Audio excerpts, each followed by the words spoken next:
All right, welcome to Texas Public Policy Foundation. I would like to say welcome to the vast right-wing conspiracy, so welcome to 901 Congress. For those of you who don't know me, my name is Greg Sindelar. I have the pleasure of being the CEO here at TPPF. Thank you. I bring the linens to every event because I know someone will always clap for me. But we have a real special night in front of us. We have my former boss and, well, I guess still my boss. He's on the board at TPPF, but predecessor, Dr. Kevin Roberts, here to talk about his book, Dawn's Early Light. Kevin, I just bought this off Amazon, so you're welcome. So,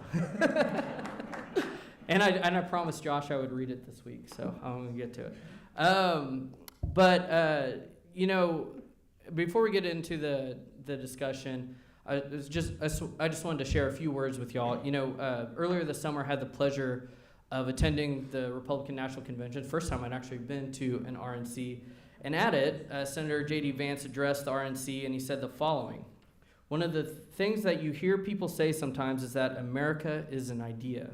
And to be clear, America was indeed founded on brilliant ideas like the rule of law and religious liberty, things written into the fabric of our Constitution and our nation. But America is not just an idea. It is a group of people with a shared history and a common future. It is, in short, a nation. And it seems like a statement like that, of plain common sense, that we are a nation, a community with both place and a people, and we ought to demand that our government treat us like one with all the dignity and deference that implies. It seems very normal, sane, non-weird thing to say. But of course, media leftists who have never thought about the American nation in their entire lives, except to the extent that they plotted to destroy it, of course lost their minds after he said that.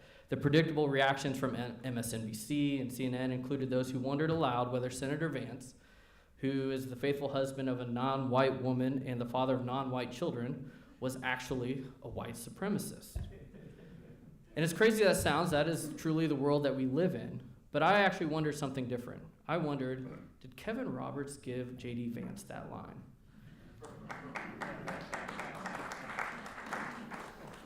And it's a classic Vance line, if you know Senator Vance, Vice President-elect Vance, but it's also a classic Kevin Roberts line. Or rather, not just a line, but a perceptive insight that has driven his actions across his many years in public life. I've had the pleasure of knowing Kevin for almost a decade now, and I'm proud to call him a mentor, an ally, and most importantly, a friend. But the best and greatest title I can give him is he is a great American. He is a man who understands what America actually is, what it means, and what it is for. So not to steal his own point, made again and again, but it is so simple to lose the grasp of our supposedly educated class. America is for Americans. And this is what Kevin's book, Dawn's Early Light, is all about. It's a call for exactly the restoration that Vice President-elect called for, which is why he authored the foreword of this book. And it's something else, a deeply personal memoir from a man who grew up in some hard times and came to understand with clarity that the answer for him and for everyone else in similar straits was we need more America. More of American opportunity, more of American promise, and more of the American dream. So I'm excited to have him here to discuss it. I know you're excited too. This is a man who has done more than his share to help save America, and he will, of course, be shaping our country for years to come. So in that light, please help me welcome to the stage my friend, one of the greatest American thinkers I know, and my favorite Longhorn, Dr. Kevin Roberts.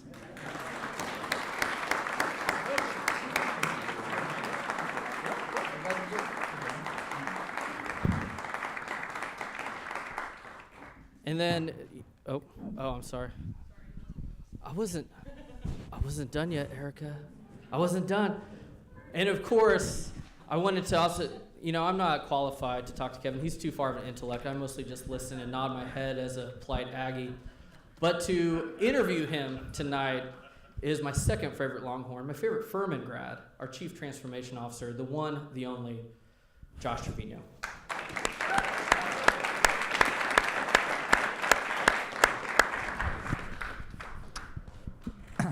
Thank you all. Well, if you've come to see a Cajun and a Mexican contend, you've come to the right place. So let's get underway. That's going to be some good food, man. Oh man, yeah. At the minimum, there may not be ordered government at the end of it, but we'll have to see how it goes. Look, we'll just dive into it. I have to say, DC, and I'm not tagging you as a DC man, but you're in DC, is overrun with what I would describe as policy light books. It is. Everybody's got one.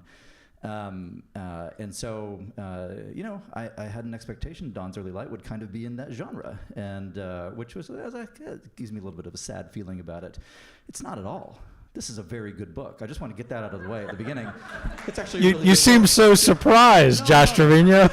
I want to be clear that discovering that it was a good book actually made expectations and reality match. But I want to be, the reason that I say that and the reason that I share that up front, I mean, first of all, is and I'll say this again at the end, you should actually read this book. But the other part of it is, which was a surprise to me, but actually made the book what it is, and I think was necessary to what you wanted to do with the book, what I think you wanted to do with the book, was how profoundly personal the book is. You tell your story in this book. I think that's the right place to start. Can you talk a little bit about why you didn't just write a policy book that everybody else in Washington, D.C. Would write? This is the font of your thought, which is rooted in your experience, which is an extraordinary story. Can you talk a little bit about that? Sure, and thanks, Josh, for reading it so closely, for not being disappointed in me, and for your friendship. And thank you all for being here. Look, I set out to write this book actually decidedly so that it would not be in that genre of books, because I know what you were thinking. This is exactly what the president of the Heritage Foundation will do, and it's going to be a book that talks about revitalizing federalism and implementing good policy in D.C., et cetera, all of which are very good, by the way. But people say that, and I wanted to do something that was different. And so as I was working on this, and this book was hatched here at Texas Public Policy Foundation, I was encouraged by some friends and colleagues to talk about my upbringing, which was glorious and blessed in some respects because of my grandparents, to whom the book is dedicated. But it was not that as it related to difficulties in my parents' marriage. And the short version of the story, to give a little bit of a short version to a terrible tragedy, is that addiction in my family led to my brother, when he was 15 and I was 9, taking his own life. And that was 41 years ago, 1983. At the same time that my beloved hometown of Lafayette, Louisiana, truly one of the great places on planet Earth, a great place to grow up and be from, was experiencing nothing short of what I would call a Great Depression. And there were communities in Texas that felt this. If you grew up, especially in the Houston area, or Midland, or you're an Oklahoman, or you were working on an oil rig in Wyoming, you know what I'm talking about. It was like the stock market crash of 1929. And so that also was a tragedy and led, unfortunately, to very similar tragedies for other families. But those two things happened adjacent to one another. And the short version is twofold. The first is my grandparents saved me from all of that. Both of them were Marines, including my grandmother in World War II. I've talked a little bit about them on this stage over the years. She was 4'10", 95 pounds. Any kids in here? And she would whip your ass. I can say that firsthand, Josh Treviño. I believe you. But what a great, stable marriage. They basically helped to raise me. I have a great relationship, by the way, with my mom and dad. They're doing very well, and talk to them often. But then it was not great. But the second thing that saved me, and this is what informed my conservatism, was to the extent that government offers safety net programs that are temporary, that have accountability, that's good. I'm a conservative, not a libertarian, so I think that's good. And we relied on it. I got free lunch programs. We lived in a subsidized apartment for a few years. Life was not great, but government wasn't going to get me or anybody out of that. That was truly a safety net. Like you had fallen off the high wire and it saved you from crashing on the ground. What got me through that was a faith that my grandparents instilled in me, my grandfather in particular, native Cajun French speaker, serious Roman Catholic man. And secondly, the community, extended family. Every culture has this, but in the Cajun culture, it's very profound because very few people leave Louisiana from South Louisiana. So all of that to say, I remember the morning after my brother passed away, being in the back seat of the car with my grandparents, and I had the most profound religious experience I've ever had, including up to this moment. And the Holy Spirit was there. And the Holy Spirit told me, keep the faith. You live in America. That's my conservatism. And so when J.D. Vance wrote his book, Hillbilly Elegy, and I saw him speak about it just a few blocks from here in Austin several years ago, I said, man, we had similar experience. Millions of Americans have had similar experience. Some of you in this theater, everyone has difficulties. The point of bringing in the personal story, which you know I'm a little loath to do, was not even to talk about myself, but to say, for every American who's discouraged about the American present and the American future, whatever the reason for that is, it's time to saddle up because we're going to take our country back. Amen.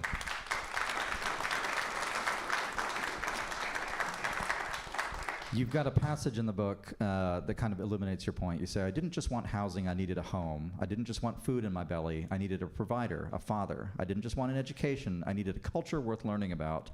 And I didn't just want a job, I needed a purpose. You're talking about things of the spirit. It's not a materialist conservatism. Talk to me about that. Yeah, and you've been part of helping me to refine this as my career in public policy has evolved, and I really do mean that as a friend and a colleague and a great thinker. And the first is I realized material blessings are very good, but that's not the heart of conservatism. The free market's very, very important, don't get me wrong, but you only have a free market, for example, if you have good families, a stable society, and a government that reflects those virtues. And we don't have a free market in America today. It's an utter collusion between big government and big business and the gross kind of corporate welfare. And we'll come back to that, I'm sure, but all of that to say, as I was early in my academic career, and I kind of had to fly under the radar by letting my colleagues think that I was a libertarian who went to Catholic Mass often. I then realized, a lot of people think that I'm a libertarian. Now, I know a few of you in this room call yourself conservatarians. I don't mean any offense by this, just bear with me for a minute. The philosophical shortcoming of American libertarianism is that it's about the material. And it's about the freedom to do whatever the heck you want. And that's not what it's about. The good news is you hit a triple, and we're going to get you home. And home is conservatism properly understood with gratitude at the top, which then can be gratitude for both material and non-material things. Well, talk to me a little bit about finding that gratitude. You had that moment in the car when you were 9, and that's one thing. But it's entirely possible to conceive of a life like the one that you have. I promise you, we'll move on past this. But it's such an interesting and I think important part of the book to understand. It's possible to live a life like that and to come out concluding that everything's terrible, right? And which a lot of people would. And I don't say that with condescension to those who do, because it's hard stuff to go through. How did you find and cultivate that gratitude as you grew, as you became a man, as you went through your own life with children and so on? It's a habit you have to develop. It's not something that comes to you as a grace, at least not in the long run. That's right. Through examples of people, my grandparents, aunts and uncles, friends.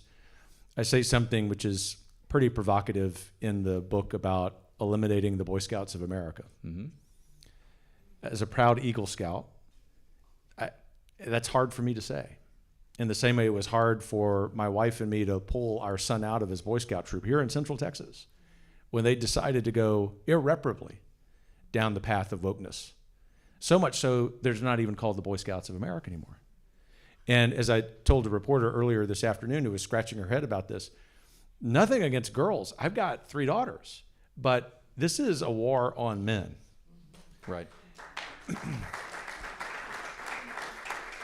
And so all of those examples, scoutmasters, assistant scoutmasters, there were a lot of examples, a lot of witnesses. And that's what told me that at one of the foundational tenets of conservatism is a certain communitarian nature. Very different than communism, mm-hmm. but communitarian in the sense that before we care about who we're voting for, we care about one another, we care about our neighbors, we care about community. A very recent example, and then I'll be quiet for now, is They're here to hear you, not me. So I don't know. Please proceed. I don't know. In Northern Virginia, where we are, it's the Democrat base of Virginia. It's sort of hazard duty to be there. All of our neighbors are nice. The neighbors we're closest to definitely vote differently than Michelle and me, and they have become some of our better friends in Virginia. You know why? We talk about politics in the sense that you talk about current events. They know what I do. They really know what I do after this summer. And they still talk to us, and we still help one another out. And that's being a communitarian, that in that very small development, that what binds us together is so much more important than politics. Politics, very important. But I think conservatives, if we remember that, we will remember very naturally out of habit, that's actually how we undermine the power of Washington, is by emphasizing the power of our local communities. Communitarianism, I want to dig down on that a little bit. A good book review is worth its weight in gold, but book reviewers are some of the worst people out there. They really are. Speaking is one, because you read a book without having done the work and the labor of writing a book, which is hard work. As you can attest, you've done. This is your third book, I think. It's counting your dissertation. Yeah, first real book. The others were academic, and no one would want to read. Well, that's fine. But you went through the work either way, even if it was a readership of two. So which is to say, though, when you find something, a reviewer will find something in a book and they'll say, "Aha." Like, that's interesting. And I did that when I read your book, because you talked about your Cajun background, very interesting genealogical, historical, which we won't go too much in depth to, although I'd be happy to inflict on that, all of you. But we won't do that here. But you talked about it, and I made a note when I was taking notes, because you mentioned, I'm paraphrasing here, but you mentioned that the specifically French and Cajun background that existed in southern Louisiana, which where your roots are, was something that was expressive of and conducive to the type of conservatism that you're interested in, and that you espouse, I shouldn't say interested in. And the note that I made was this: can it be that Kevin does not know that the state of Louisiana tried to wipe out Cajun culture? And I thought that was going to be my aha. And then 100 pages later, there's about 10 pages on the time Louisiana tried to wipe out Cajun culture. So I should have known better. Like, that was good. But can you talk a little bit about that and how? And I really thought that this was actually a new twist for me, because essentially what happens is that it's the longs and the populists, the left populists who come in. They're essentially tyrannical, to use a modern term, and they decide to homogenize culture in Louisiana, including the families of your grandparents, wiping out Cajun culture, wiping out French language. And I personally had never thought of it before as an expression of that particular ideological bent. Can you talk a little bit about that, and maybe widen the aperture a bit to how government and the left now stamps out differences and heterogeneity among Americans, upon which our liberty depends? I'll forget some of that question, so after a long-winded answer, you can remind me. No, great question. You know my limitations. I'll start with a story. That's probably the best way to explain this. I've loved politics since I was little, and I remember being at my grandparents' house, which was customary for me, and when my grandmother moved to South Louisiana from California, she and my grandfather got married out there when the World War II ended. They moved to Louisiana. She was from Illinois. And she married a native Cajun French speaker. And she was from a family of teachers, perfect Midwestern diction, married to a perfectly brilliant man, a good man, a great man, who didn't go to high school. And they had to be registered Democrats. I'm the first registered Republican in my Louisiana family. Not my Illinois family, but my Louisiana family. So I'm asking my grandparents, this is during Reagan's presidency, about politics, and we were doing Louisiana civics or whatever it was in middle school at the time. And I start quizzing my grandfather one night. I'm sure his patience was wearing thin. And I just learned about Huey Long, very famous, infamous governor, and one time senator and governor at the same time of Louisiana. And I said, well, you must have just loved him. And he recoiled in his chair. And because we're in polite company, I won't repeat exactly what he said. He said, he was a crooked SOB, Kevin. It made no sense. Because as a native Louisianan, at that time, you had three things to be proud of: gumbo, LSU football, and Huey Long. And so the fact that he rejected that last one was like rejecting George Washington in a lot of respects. And then that's when I realized, oh my gosh, Huey Long was an anarcho-tyrannist. Yeah. He was like he was from the French Revolution, saying that essentially native culture, at least in that part of Louisiana, may not exist because it threatens the homogeneity we require in order to impose totalitarian control over you. And specifically what he did was disallowed the teaching of French, the speaking of French, Cajun French in the schools. The textbooks became homogenized. This ought to sound familiar 100 years later, Robin Lennon nodding her head, because this is what they do. But let me conclude this response, Josh, by saying this. I didn't think about that story until I started writing the book. Really? And it came back to me and I said, this is it. You talk about it being an aha moment for you. Mm-hmm. It was an aha moment for me. I said, this is it. This at an early age, whatever I was, 7, 8, 9, 10 years old, I realized government's pretty bad. Yeah. And Huey Long was awful. And when I went in to register as a Republican the day I turned 18, my grandparents called me and said, come pick us up. We want to go register too. Oh, that's fantastic. Well done. Can we fast forward a century though, and if we must, you tell me. Oh no, I'm happy to stay in the past. Believe me. But you tell me if this is an inappropriate parallel. I mean, you think about the Trump coalition that won 2 weeks ago, which was incredibly heterogeneous, and ethnic minorities and cohorts that had voted Democrat for at least our lifetimes, right? I think about South Texas. I think about 25% of black males. I think about a variety of quote unquote ethnic voters and blocks up in the Northeast and the old blue wall, which is now a red wall. Is that expressive of the same kind of understanding that it's really liberty and conservatism that best protects the community? It's so strikingly similar that there's nothing chaotic or disorienting about any of this realignment to me, nor is it to anyone in South Louisiana. Louisiana writ large, but especially South Louisiana, represented by the great member of Congress, Clay Higgins, who's eccentric in the way that South Louisiana people are. He's a perfect personification of this realignment, other than Trump and Vance. But let me tell you a story. 1992, I talk about this in the book, Pat Buchanan challenged George H.W. Bush for the presidency.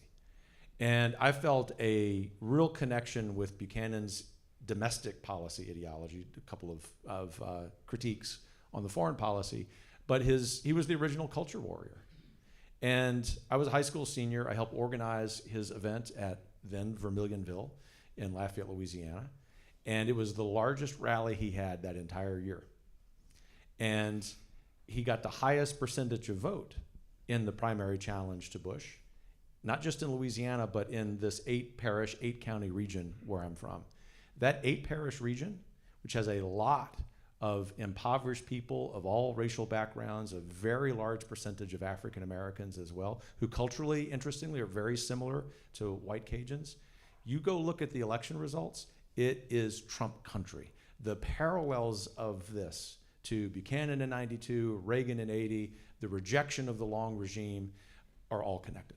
So we've established that there's a rootedness to this. I mean, if we include the expulsion of the Acadians, we've now ranged across 300 years of history. By the way, I just saw Javier Milei try to give a discourse on 5,000 years of history at Mar-a-Lago last week, which was cut off after about 15 minutes. So this is nothing, guys. But we've ranged on this, and it's so rooted. But if it's so rooted, why has movement conservatism only started to grapple with it in the modern era in the past 10 years? Because what happens is movement conservatives go to Washington and they get corrupted. And a lot of them aren't movement conservatives to begin with. But the good news is, although it's taking a while, we are accelerating the percentage of Republican elected officials in DC who are part of this realignment. And Trump, of course, more than any other American in modern history, deserves credit for not only giving voice to that, Josh, but accelerating it, such that it is politically impossible not to be aligned with that now. You could not say that 6 weeks ago, because the chattering class, not just legacy media outlets who are liberal, but Republican officials in DC, senior officials, I can tell you firsthand, whispering, you know he's going to lose, and we get to take control again. Yeah. This is what taking our country back looks like. And it's going to take another 10 or 15 or 20 years to complete this. Every realignment does. Do not be discouraged by what will be a little bit of choppiness as we get there. We're trusting our fellow Americans. We're trusting ourselves. And we're all limited, fallen in our human nature. It's going to be a little uneven, but remember where we're going by the end of the 2030s, I would argue, is a complete upending of the elite chattering class of the East Coast. Yeah. You, in your critique of that DC Republican class, you quote Anton Chigurh. That was for you. If the rule, no, thank you, I appreciate that. I took it as such, believe me. But he's got the quote for those of you who haven't seen it in No Country for Old Men, where he says, if the rule that you followed brought you to this, of what good was the rule. So I have a two-part question. One, and you'll remember both parts because one is very easy to answer. The first is why did they follow the rule? But before you answer that, The establishment Republicans. the establishment, correct? Yeah. Why did they follow the failed rule? And then the second question is, I saw Vance tweeted out the exact same Chigurh quote. So who gave it to whom? Gosh, it's so difficult to answer seemingly innocuous questions these days. The first part, they followed the failed rule because of money and power.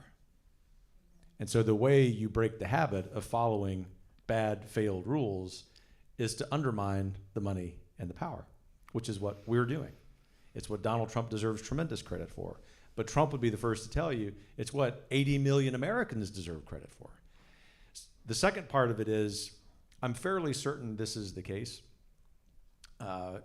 It went from me to him. All right.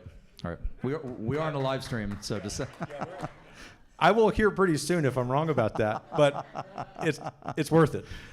Good. No, it's definitely one of the classics. Look, so the change is here, and I think we agree it's definitely generational. And the victory 2 weeks ago. We're a nonpartisan institution, by the way. I just want to be very clear about that. But the victory 2 weeks ago is proof that it wasn't a flash in the pan. That there wasn't 4 years of Trump, and then you go back to what it was. So, given that, are elections enough? What do Americans have to be doing to make sure that this is real and permanent, and not, for example, and this is no disparagement to anybody who participated in the Tea Parties, of whom I'm one, back in the day, how is it not like the Tea Parties? How is it something that's going to last and change the country for the rest of the century? One of the central claims in my book, as you know, Josh, is that elections are not enough. Politics is not enough in the way that we understand politics. Washington, of course, is not enough. It's enough to end ordered liberty in the United States, but let's just posit, and I think the following is likely, that the Trump-Vance administration in the first 12 or 18 months proves that they meant what they said, but that they've put the right people in place to go do the dismantling of the administrative state that we're all looking for, and that the House and Senate, even though that's going to be a little uneven, mostly are helping out with that, and it's going well. Even if that goes well, this is the point, it's not enough. Because the way that you place less emphasis on Washington's authority isn't just through good politics and policy, and those are happening. It's by spending less time thinking about Washington. One of the measures of success, and we're going to figure out how to do this algebra equation at Heritage one day, is when Americans wake up, like a vast majority of Americans wake up and say, I haven't watched a news segment about what's going on in Washington in a month. And maybe I paid attention to state politics. We'll definitely do that as I sit here at TPPF, especially the first 6 months of next year. But you get my point. Politics and elections are actually so unimportant to the real things we need to be focused on in our lives, going back to the communitarian strand of our conversation. Our own interior life, from which springs great relationships, friendships, marriages, children, grandchildren, great relationships with neighbors you might have political disagreements over. That's going to take two generations to regenerate, but it's the real thing that I focus on in the book. But what was the second part of your question? Oh, the second part of the question was who gave who the quote. So, Oh, yeah, okay. right, Yeah, so- I'm still good. I Yeah, just had right, yeah. this, the recovering academic in me was thinking, oh, he asked me a second part of this. So what do? Yeah, spend some time on Washington, like the next 4, 5, 6 weeks, defend the cabinet appointments, put pressure on your members of the U.S. House and Senate to do the right thing, but really do, especially around the Thanksgiving table next week, and especially as we go into the entire Christmas season, not just the one day, give thanks to God and purposefully say, I'm going to start by spending 5 minutes less tomorrow on the news, and then 10 minutes, and then 30 minutes, and then an hour. And you will find, I can tell you from firsthand experience, from the president of the Heritage Foundation, the more you do that, the better this republic will be. Amen. Amen. Look, this book is not an explicitly Catholic book, but your faith pervades it. I think it's fair to say. And one of the notes that I made in reading it, even though you don't mention it in the text, is the view of mankind and as espoused in Humanae Vitae pervades the work. Please Google that on your own time. But essentially this idea that we're bearers of dignity, right? And in addition to that, as the bearers of dignity, as created beings, whether you're Catholic or not, if you're religious of any kind, and it's something that the founders would have agreed with as well, that there is a proper ordering to life, right? That there's a proper ordering to it, and we're not to do what we will, but we're to do what we ought. To quote Pope John Paul II at Camden Yards in 1995, that's what he tells the crowd there. Talk to us a little bit about that. What does ordered liberty look like in the way that you espouse and is set forth in your book? And why is it so important? Well, two strands of thought there. One distinctly American, and another distinctly Christian, even though Humanae Vitae obviously is a papal encyclical. So for our non-Catholic friends, I would still commend it to you. One of my new better friends in life since I've been at Heritage is Dr. Al Mohler. Great theologian, Southern Baptist. We're great friends. We talk very openly about, I'm not even going to say differences of theology, although that's what they are, but theological conversations. And I just invite you, if you're non-Catholic, or if you're like me, Catholic, and you didn't read it until an adult invited you, to do that, because it really does explain, and it's over 50 years old now, why we are where we are. All of that to say, that's one strand, and it's just part of my thinking. It's part of my understanding. It's not just my worldview. But the other is this equally important for us as Americans strand that comes from George Washington. Now, Washington was not known as an intellect, although he was a very bright man. He was not known as a voracious reader, although when he had time, he was. He was not known as someone given to really brilliant rhetorical flourishes, but occasionally he did, especially in private company. And one of the points he emphasized repeatedly in cabinet meetings, in letters, if you read his letters, especially when he was president, to some of his advisors, his cabinet colleagues, was this concept of ordered liberty, that the real promise of America, the real aspirational aim, was taking these two goods, liberty on one hand and order on the other, each of which we desire, we're actually hardwired to desire, and attempting to put them in balance. The British monarchy, it's parliamentary monarchy, at least in contemporary era of the American founding, was closest to that, but it didn't have as an explicit desire that. The point is, although we could talk about this for a while, the point is that when you do that as a polity, especially when you're so pluralistic, people from all kinds of backgrounds and languages and religious faiths, you're trying to do something in this life that's really noble. And so I would just encourage us, you can read more about the political philosophy, which is a very rich tradition, but just in a practical sense, are we as individuals saying that I don't just want to be free, but I want to be free the way the founder of our country and the way our Jewish and Christian theologians whose work helped found this country would want me to be free, which is not the freedom to do whatever the heck I want, but the freedom to do what I ought. From every small, tiny, minor decision, which leads us, if we do that in excellence, to being given the opportunity by God to be part of something so much bigger than ourselves. That is the nobility of America. nothing else. There's a collision course there that I think that's set up, and I'm interested to hear you talk about this between that view, which I think you can describe as the founding view. I think that's very accurate. But the view of what I guess Virginia Postel would call the dynamists, right? The Silicon Valley types. I'm going to overgeneralize a little bit, but the individuals who believe in essentially unfettered experimentation, expansion of whatever powers they either generate or discover, and they're not reconcilable with each other in the long run. I don't think. To talk a little bit about that, because the reason I ask is that group is currently in what's put in quotes the conservative coalition. Like they, and you can think of your rocket launching billionaire on your own, but they helped put us collectively over the top 2 weeks ago. How do you reconcile that tension? Well, philosophically, those two positions are irreconcilable. Mm-hmm. And so I'll mention a couple of things. The first is sort of the tactical approach that I've chosen to take as the president of Heritage as it relates to that group of great Americans. And it is simply to be in conversation with them. Yeah. It sounds sort of goofy, but I can just tell you, full disclosure, as recently as 18 months ago, I thought being in conversation with them was a waste of time. Okay. Because of my own arrogance and saying, well, those things are irreconcilable. Why would we talk? Yeah, still a recovering academic. But they're great people.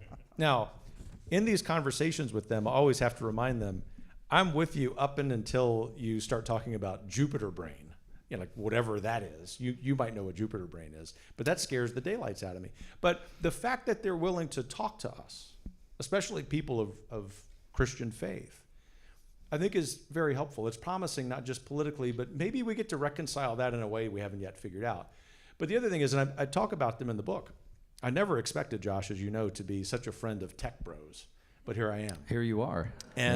And one of them is Mark Andreessen, who is, now that we're after the election, I can say has offered great feedback for me on where the conservative coalition needs to go. And he's very open to these conversations and ideas. That's how you take the brilliance of these men and women and their love for, being not just in conversation, but just totally mixing things up, questioning assumptions. This is why they're such great entrepreneurs, and saying, yeah, that's kind of what our founders did. And Mark Andreessen's got this great idea. I want to give him credit of a pincer movement, socially, beyond politics. On the one hand, this dynamic of these tech folks, mostly from Silicon Valley, but some in Austin, maybe some in this audience.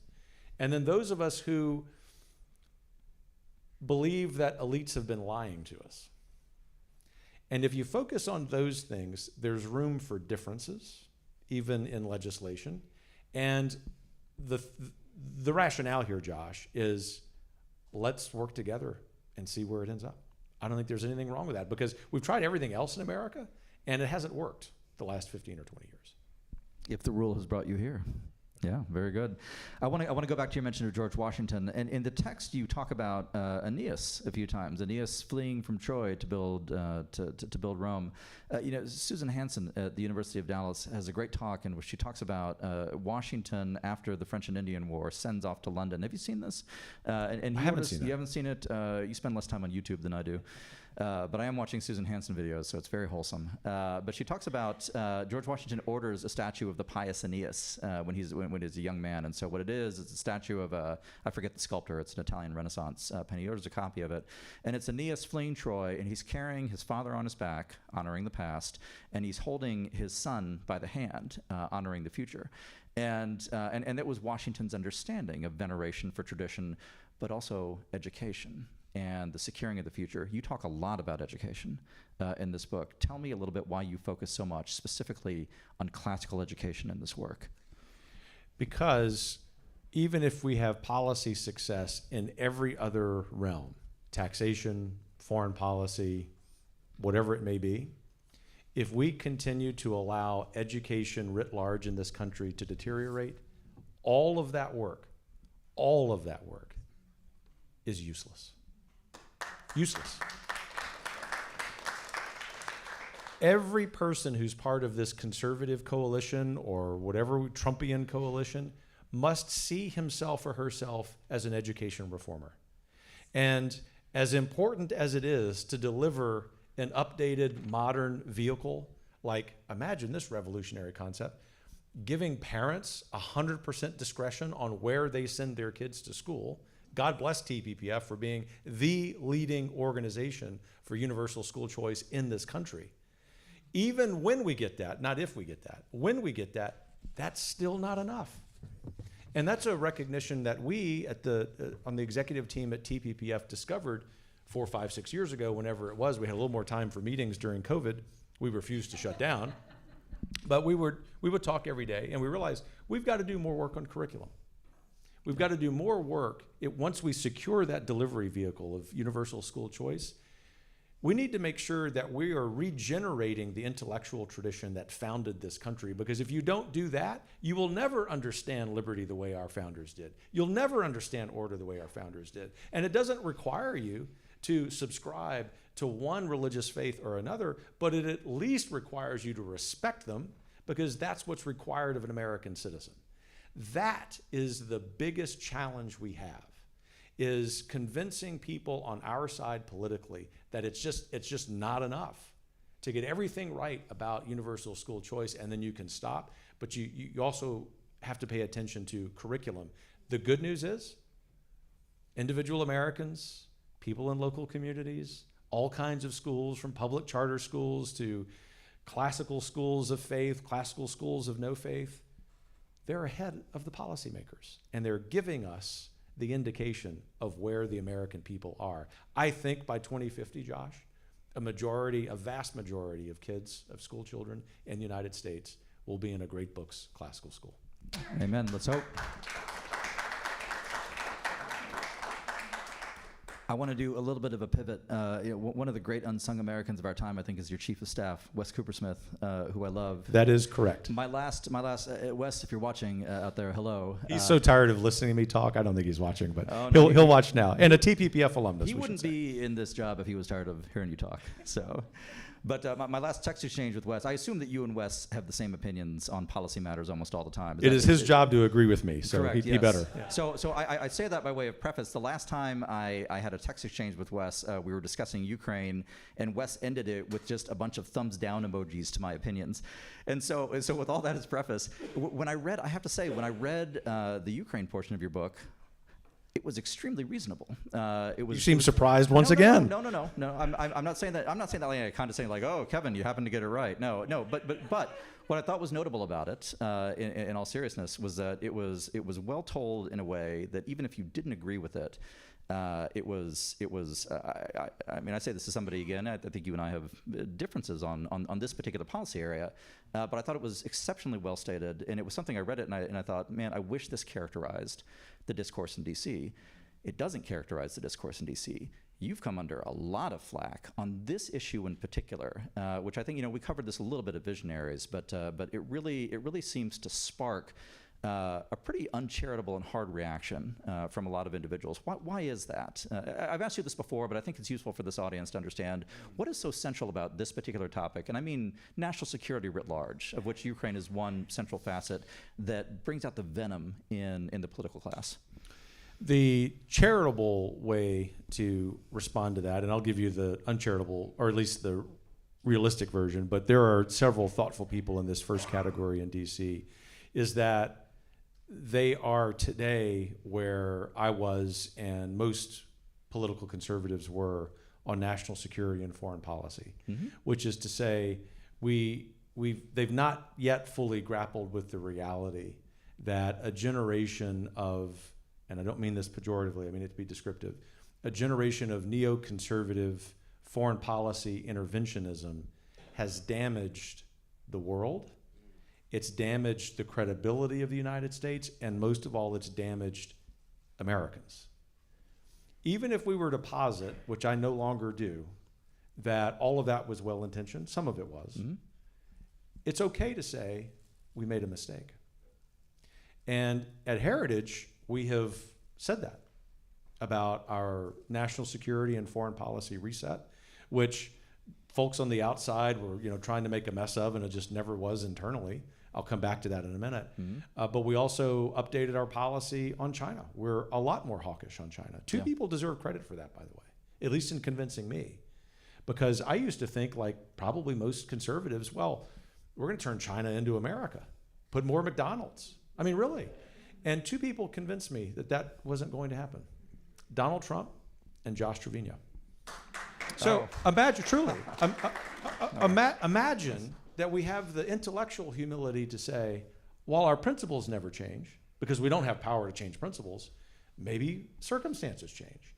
But the other category of people, this is where I insert my proverbial but completely genuinely intentioned bashing of K Street, is that there's too doggone much money invested in all of that eventualism.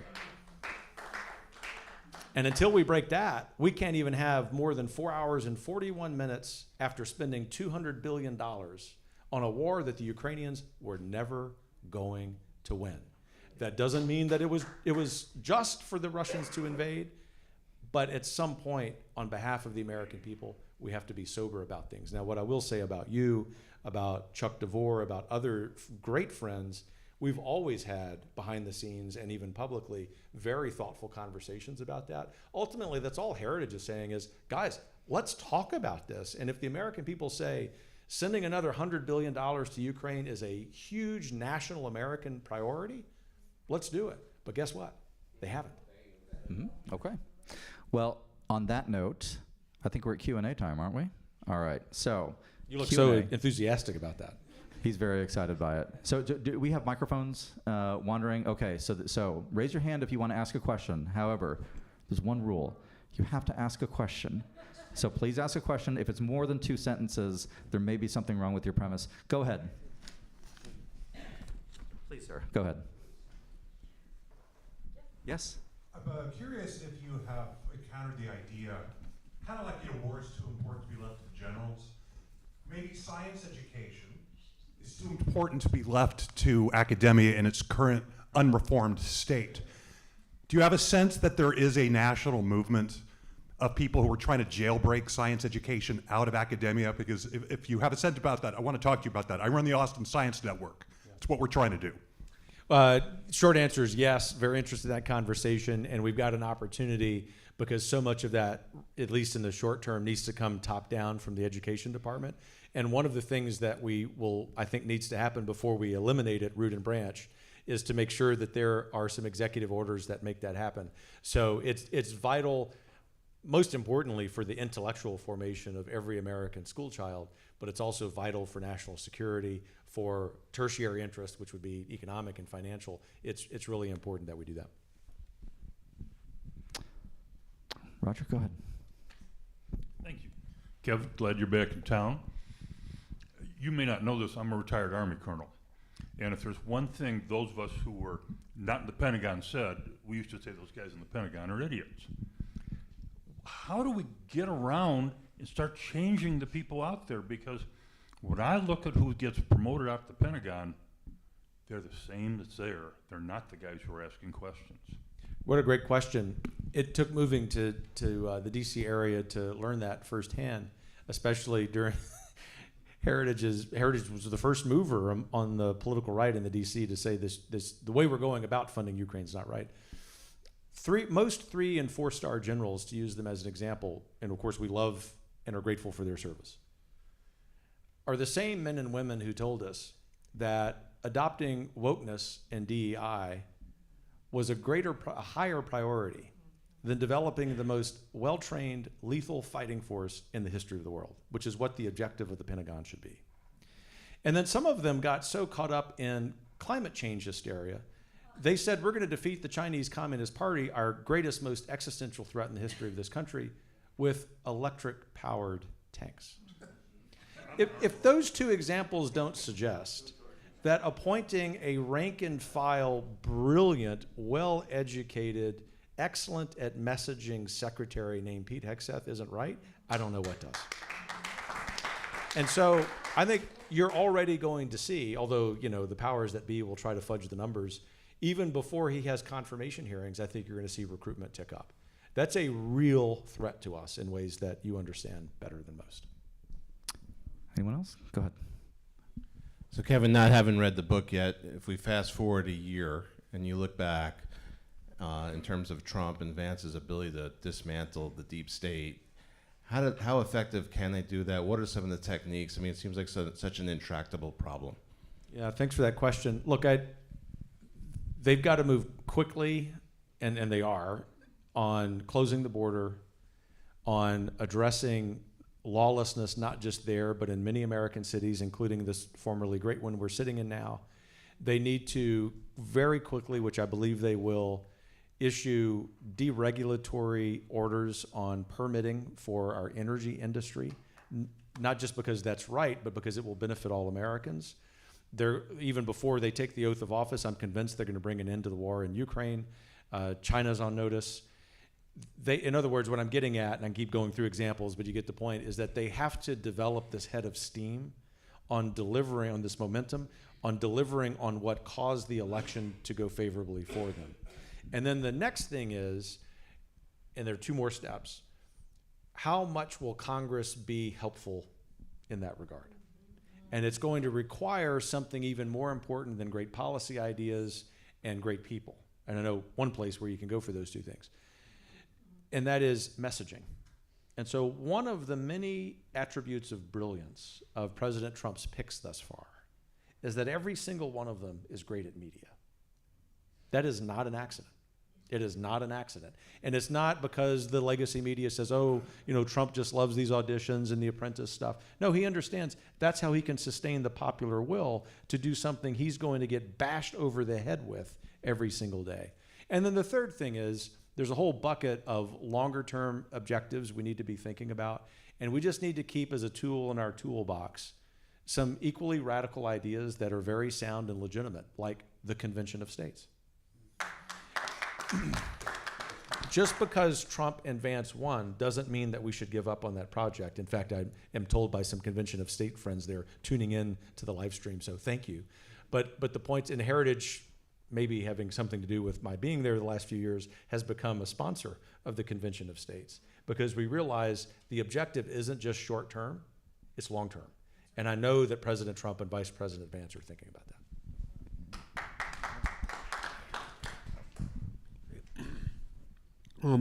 One of the things that has come out since Election Day that was just sort of teased during the campaign is this Department of, or so-called, because it's not actually going to be part of the federal government, Department of Government Efficiency that Elon Musk and Vivek are going to do.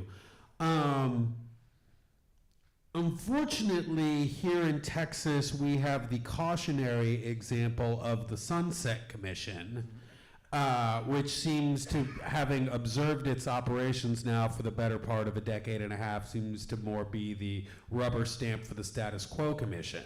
So how do you give what's going on with the DOGE, how do you give that some actual real teeth? And how does it not turn into what we've seen here in Texas? Yeah, Adam, I think that's a fair characterization, succinctly on a really important point. If Vivek and Elon, in the recommendations they make, have success, which looks like, because there is no legally binding part of this, in cabinet secretaries adopting them and those programs becoming more efficient or being sunsetted, then I think you're going to see the political will that Trump has harnessed into turning that into having official teeth. But that also has a lot to do with this brilliant idea that Elon has, which is crowdsourcing the ideas for greater efficiency. That isn't important just in generating the list or sustaining popular will, but it's also very important in getting more Americans to have trust that this is even possible. Because if we get to 2029 and not enough of this has happened, the distrust of institutions in this country may be irreparably low.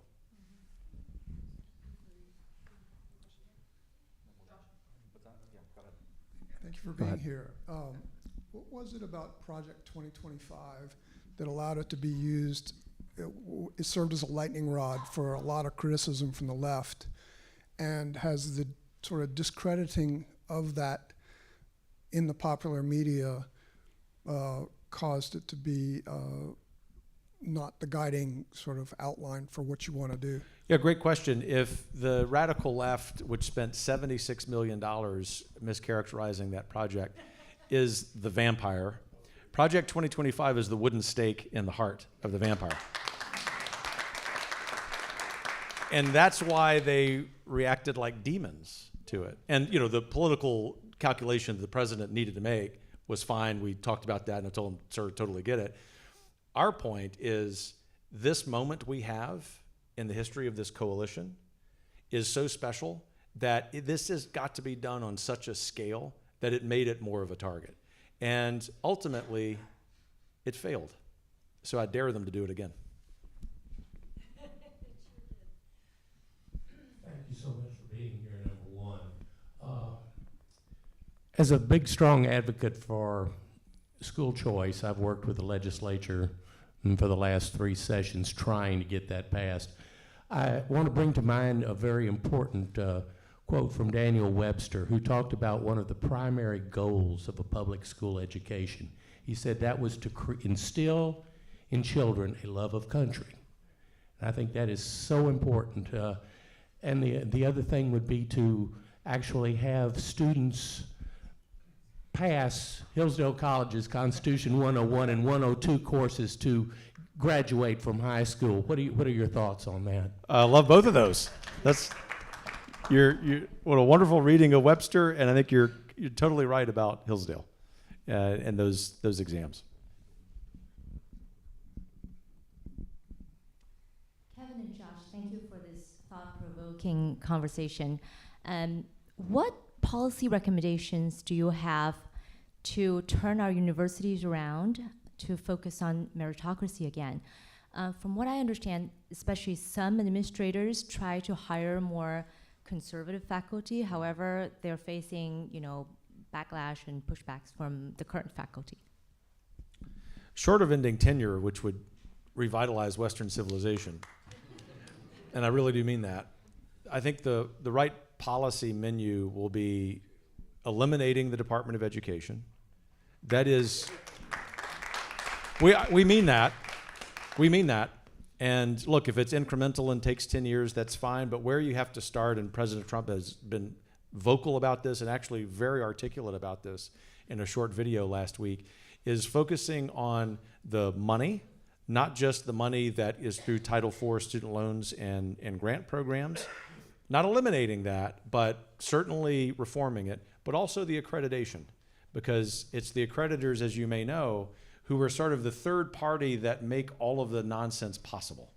And so I'll give you a very specific proposal that I can say still we at TPPF, I'm on the board, we worked on here, which was for the next time the Higher Education Reauthorization Act is up in front of Congress, and maybe the president wants to accelerate it before it's up, is to put in there an authorization for every state to authorize accrediting bodies. Because right now, all of the accreditors for colleges and universities have to be authorized by the U.S. Department of Education. Imagine if the 50 laboratories of democracy had their own accrediting criteria. Imagine if Mike Morath were in charge of that, instead of the goofballs who've been in charge of the Department of Education. Will there be some states like California that make ridiculous decisions? Yes, but it can't get any worse.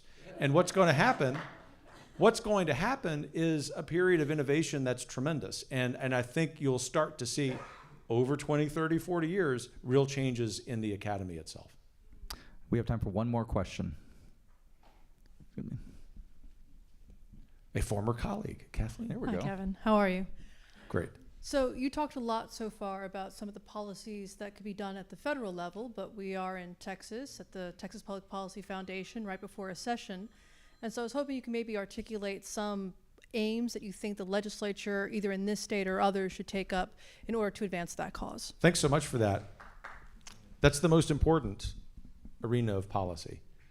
And I say that not just because I'm at TPPF and worked here, but because it's right. And we at Heritage believe it's so right that we now have lobbying teams in 30 states, including this one. And we do that in a complementary fashion to TPPF. So Greg earlier said that I'm still kind of his boss. No, Greg tells me what to do in Texas, and I just say, yes, sir, truly, because he knows. But universal school choice, period. Universal school choice. There needs to be a continued reforming, to tell you something you don't know, you do know, and you don't necessarily need to hear. There needs to be a complete reforming of the property tax system in Texas. And the more that, and I can keep going on and on, Kathleen, as you know, but I'll conclude with this one. The more liberal mayors and county judges and county commissioners and superintendents are whining, the more you're over the target. It's sort of like the flack we took for Project 2025. You're only catching the flack when you're over the target. So TPPF has been a stalwart on all of those things and more. Keep focused on that, and that's what's going to keep Texas, Texas. Amen. Kevin, thank you. Thanks so much, Josh. Well, I'll take the privilege of a few last words. There's lots of ordinary teachers out there, and I don't say that as disparagement to ordinary teachers. You know, Lincoln talked about God loves common-looking people because he made so many of them. But I will tell you, I think the mark of a great teacher is one who promotes heterogeneity and discussion and disputation, and when you're wrong, allows you to conclude that you're the one who's wrong, which is a dreadful feeling from somebody from South Texas. It doesn't come normally to us at all. But you know, having worked with and known Kevin Roberts for almost a decade now, actually, it's been quite a while. He is a great teacher. You know, I can think back to the many times that you and I had always collegial disputations, but afterwards, sometimes years afterwards, because I'm stubborn that way, I thought, you know, Kevin was probably that makes right two about of us. that. Yeah, no, I get it. Well, it's the haircut. That's what does it. But you know, when I think back to the things that you have taught me, you know, one of the big lessons, you know, I want to acknowledge this on stage and in public, was in the politics of the COVID pandemic, in which you were completely right from day one on that. And that's the kind of thing that I value so much about him, and I value so much about the book, because you're taking that teaching to America, and I'm glad. I think you're traveling all over the country talking about the book to a variety of different audiences, which is outstanding. So we're really privileged to have you here tonight. Thank you for returning to the source. My pleasure. Thank you. No, thank you. And everyone, would you please give Kevin Roberts one last round of applause? And one note before you rise to go. Yeah, you're going to be signing books. Is that right? He's going to be signing books. So you should get the book. You should read it. Thank you all for coming. Good night. All right. Thanks. That was awesome. Yeah. No, really good. No, appreciate it. No, seriously. Thank you, sir. Thanks, sir. Thanks for being here. Good to see you. See you more next year.